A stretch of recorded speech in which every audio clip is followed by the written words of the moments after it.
शब्दों का वो प्रयोग करते हैं, हमारा कॉन्स्टिट्यूशन उसकी परमिशन नहीं देता। अब रही बात टेस्ट ड्राइव की, टेस्ट ड्राइव का मतलब है आप अपने रिलेशनशिप को टेस्ट करते हैं। 12-13 साल की स्कूल गोइंग बच्चियां, आप जब उन्हें संलिप्त देखते हैं मल्टीपल रिलेशंस में, बॉयफ्रेंड बनाना एक पैशन बन गया। बहन कह रही थी कि मैं घर के अंदर डबल हूँ, पर घर के बाहर जैसे ही मैं निकलती हूँ मैं सिंगल हूँ। बिल्कुल। और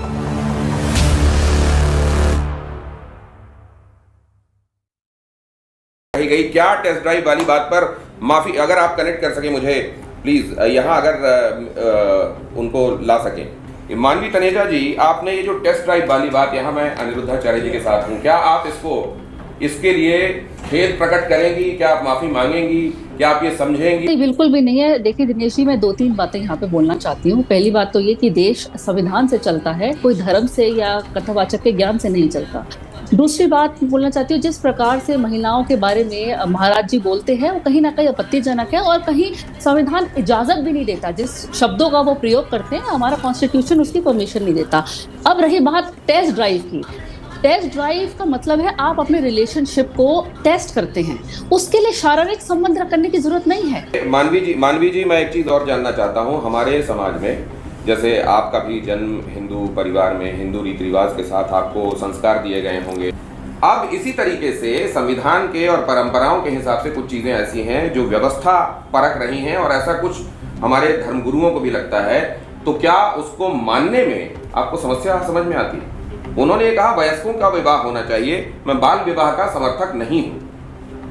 लेकिन फिर उन्होंने अपनी स्टेटमेंट में यही बोला कि 14 साल की, पहले तो 14 साल में शादी हो जाती थी। अब आप देखिए कहीं ना लोगों का थॉट प्रोसेस, ना वो पूरी वीडियो है 6 मिनट की। मैंने आपका सुना था, पूरी वीडियो चलाई सुना था, लेकिन कहीं ना आपका मैसेज, आपने 30 सेकंड का सुना था। बहुत वैसे जिस तरीके से टेस्ट ड्राइव आपने थोड़ा सा सुना, आपने टेस्ट ड्राइव का पूरा आखिरी का नहीं सुना। मेरी भी 6 मिनट की क्लिप है, किसी ने 6 मिनट की क्लिप नहीं सुनी जिसमें मैंने ये पूरा एक्सप्लेन अभी करा है। सबने सिर्फ टेस्ट ड्राइव को उठा लिया, तो उसे अच्छा सुनिए, अभी रक्षाबंधन गया है। मानवी जी, अनिरुद्धाचार्य जी यहाँ बैठे हुए हैं, न जाने कितने सारे बहनों ने उनके लिए, देखिए आप कलाई देखिए किस तरीके से सजी हुई है, इतनी बड़ी थी। अब ये क्या आप भी इस समय ये जो पावन वक्त चल रहा है, क्या आप भी अनिरुद्धाचार्य भैया के लिए कुछ कहेंगी? कुछ अच्छा भी है उनमें कि आप हमेशा उनको, मुझे याद है एक बार आप मेरे साथ बहस में थी, वहाँ पे भी आपने, तो आज मौका है, इसको चीजें कोर्स करेक्शन मुझे लगता होना चाहिए अगर आपके हिसाब से। नहीं, बस यही है कि शब्दों का थोड़ा चयन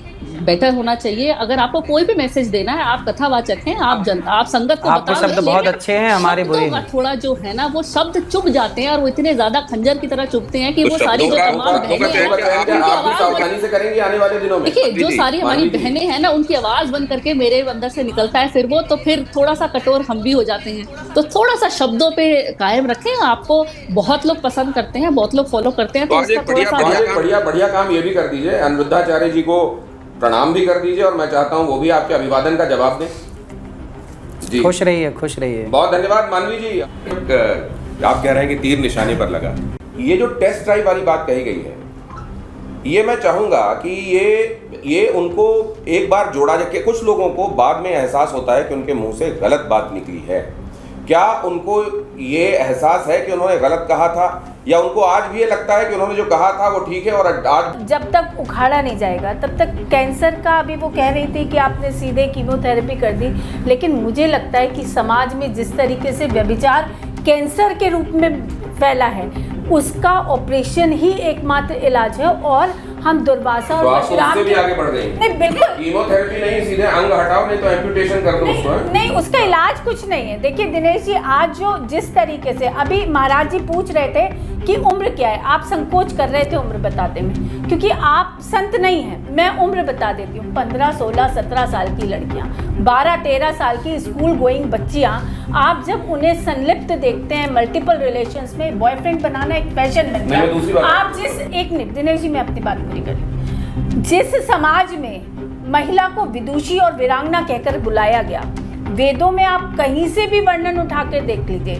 जिस समाज की, जिस सनातन की महिलाओं ने शंकराचार्य तक को भी चुनौती दी, उस सनातन की आज इतनी दुर्गति की उसकी बच्चियों को धर्मांतरण में फंसाया जा रहा है। कितना बड़ा रैकेट उत्तर प्रदेश में निकले। और ये सिर्फ उत्तर प्रदेश की स्थिति नहीं है, पूरे भारत की ये स्थिति है। आखिर हमारी बच्चियां उस तरफ क्यों चली जाती हैं, उस मकर जाल में वो क्यों फंसती ये भी हम हैं? देखते क्या हैं संत कि को जो- ये विचारणीय प्रश्न नहीं होना नहीं, चाहिए? आपने महत्वपूर्ण बात कही है। और जो उनको अनिरुद्धाचार्य जी को रोककर रास्ते में पूछते हैं कि उनका शास्त्र ज्ञान कितना है, कहावत है चोर का साथी गटगटा। उन्हें महाराज जी की, मैंने वो वीडियो देखी है, वो इंटेंशनली महाराज जी के पास इसलिए रुके ताकि वो अपमानित कर सके सनातन को। महाराज जी सनातन का एक चेहरा है, प्रखर चेहरा है, और सब लोग सुनते हैं। हर व्यक्ति के मोबाइल में उनकी वीडियोस आती ये है। बात देखिए, एक बहन को मैं सुन रहा था, मैं उनको जानता नहीं हूँ, आप जानते होंगे। वो बहन कह रही थी कि मैं घर के अंदर डबल हूँ,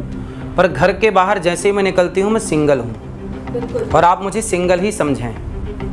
अब आप बताइए, कानून इसकी इजाज़त दे सकता है कि आप घर के अंदर डबल हैं और घर के बाहर आप सिंगल हैं, पर धर्म इसकी इजाज़त नहीं देगा। धर्म तो ये कहेगा कि सावित्री के पति को जब ले जाने लगे यमराज, तो यमराज के मुंह से अपने पति को वापस लेकर के आ गई। हमारा देश सावित्री का है, सीता का है। माता अनसुईया के पास ब्रह्मा विष्णु महेश पहुँचे कि हम भिक्षा तब लेंगे जब आप अपने वस्त्र उतार देंगे, तो माता अनसुईया ने ब्रह्मा विष्णु महेश को बच्चा बना दिया और आंचल में लगा करके दूध पिलाया।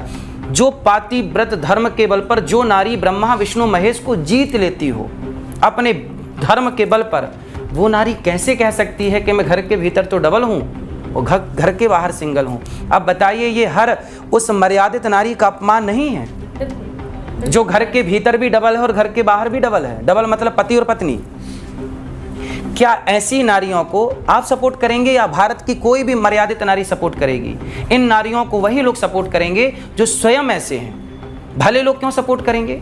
हम भला समाज चाहते हैं, ऐसा समाज नहीं चाहते। ये जब कहा था रुको, हाथ देके किसी ने रोका था? जब अखिलेश यादव आए आपसे पूछने लगे कृष्ण का बचपन का पहला नाम बताइए। हम जा रहे थे कथा करने के लिए, तो गाड़ी से उतर के थोड़ा टहलने का मन हुआ कि चलो पेड़ पौधे हैं यहाँ पर, हरा भरा, थोड़ा पैदल चला जाए। बहुत देर से गाड़ी में बैठे हैं, तो हम पैदल ही कुछ दूरी तय करना चाह रहे थे। तभी अखिलेश जी का काफिला गुजरता है और वो हमें देखते हैं, तो वो अचानक ही रुक जाते हैं। हम पूर्व मुख्यमंत्री को कैसे रोक सकते हैं? इतने बड़े वो नेता हैं। तो उन्होंने खुद ही अपने आप को रोका और वो मेरे पास आए और उन्होंने पूछा कि आप कहाँ जा रहे हैं? मैंने कहा कि कथा सुनाने जा रहे हैं। तो उन्होंने कहा कि आप वर्ण व्यवस्था को मानते हैं? तो मैंने कहा हाँ, गीता में लिखा है चातुर्वर्ण्यम मया सृष्टम। तो जो गीता में लिखा है उसे तो मानना ही पड़ेगा, क्योंकि हम गीता और रामायण और भागवत को ही आदर्श मानते हैं, वेदों को ही आदर्श मानते हैं। तो भागवत जी गीता में लिखा है कि वर्ण व्यवस्था है, तो हम मानते हैं। तो उन्होंने कहा कि हम नहीं मानते। तो हमने कहा कि जब आप नहीं मानते तो फिर मतलब आप गीता को भी नहीं मानते, क्योंकि ये बात गीता की है। कोई मैंने घर में बैठ के तो ब्राह्मण क्षत्रिय नहीं बना लिया कि मैंने अपने घर पर बना लिया।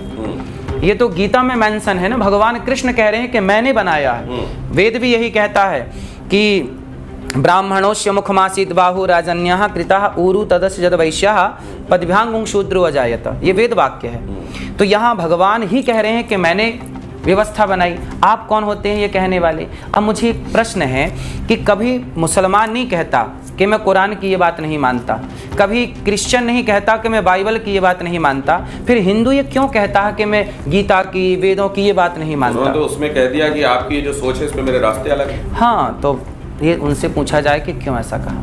वो